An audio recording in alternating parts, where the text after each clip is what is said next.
Today's video is number 7, part 7, episode 7 of our series about relationships, and I dedicated today to soulmates and the we. First of all, a relationship, you can see how intense or tense, not tense, intense it is, how the feelings are on the narrative both use. For example, talking to a friend, and he talks about his girlfriend, his fiancée, or his wife, and says, "We're going to the movies tonight." The we already includes both. Inclusive. Exclusive, inclusive. A lot of them say, "My wife and I go to the movies today." It's true, but it's not we. So the unit a relationship should be is not verbalized. It's not verbalized. Not enough. It doesn't come naturally. It is not seen as we. It's seen as him or her and him. So that is very, very important. I would recommend to you, listen to your own narrative because it tells you a lot about your own intention. Listen to the narrative about the other person. So if you not normally develop the we, and we should go to dinner, instead you and I should go out for dinner. We should go for a walk, instead you and I should go for a walk. It feels different to you. It feels different to the other person. The word we indicates the belonging to each other. You know what I'm saying? Belonging to each other. Not owning each other, belonging to each other. So it gives us a certain bond. And as I had in my last video about bonding, bonding is paramount in a good and long-lasting relationship. We are so used, because of the fast-moving times we have and fast-paced times, that everything is almost disposable. There is no more patience. No more patience to go in what we really need as human beings. And it is a bonding. It is a belonging to each other. It is feeling at home with each other. That will enhance the quality, not only of your relationship, but of your wife and man, or man and wife as well, and your life. So now I want to go really fast to the topic of when people find each other and they're very fast to saying, "I met my soulmate." It's possible and not. Soulmate is a special connection we have to a person. Listen, to a person, not necessarily to your partner. So the feeling of a natural affinity and a strong harmony by sharing of interest, sharing of mindset, it doesn't mean they are a couple. It can be your best friend from the same gender. It can be your soulmate, because soulmate, not mate, body mate, not fiancé, nothing. We generalize it that we meet our soulmate because of the relationship we're in. We can, but I'll be honest to you, not many do. Does there isn't soulmate out there? Yeah, more than one, but in different levels. In different levels. It can be your best friend from school. It can be somebody you meet. It can be your soulmate. And yes, it can be a partner you meet. It doesn't mean you have to meet him as your first, third, or fourth partner, or your first marriage. Soulmate has nothing to do with marriage and staying together.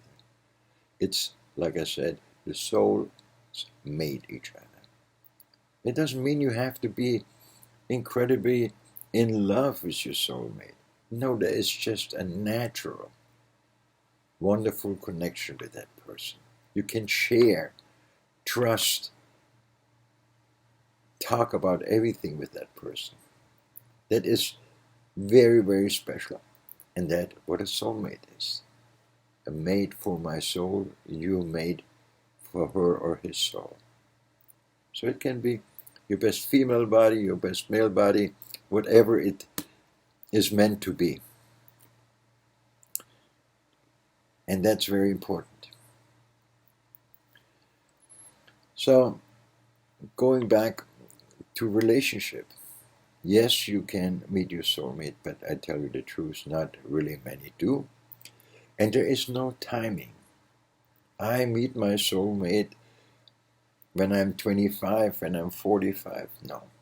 You meet your soulmate when you meet him or her. Period. It doesn't mean when you're happily married that you all of a sudden become unhappy. No, it doesn't mean it at all. You meet a special person. You have a natural connection, not necessarily love, and have the ability to have the trust, which is tremendously. And most of the time, how you discover that somebody can be your soulmate is when you meet him for a short period of time, you both have the feeling to know each other for a long, long time already. There is a familiarity to it. It feels very, very comfortable. That's when you're soulmate. Now, when we talk about the soulmate in a loving relationship, we talk about a twin flame. And a twin flame is something that is with love, deep love connected. Just look it up what a twin flame is. It is something very, very, very special. And if you ever meet your twin flame, no matter if you're a man or a woman, no matter how old you are, if you meet your twin flame, there is no escape. There's no escape. Because that would be a natural feeling you never had before in your life. It's very, very rare, but it is wonderful. So, when you meet your twin flame, what happens? That's when, no matter of age, gender, weight, color, whatever, that's when you get those butterflies. That's when you get that feeling to miss that person when you don't talk to them for a couple of days.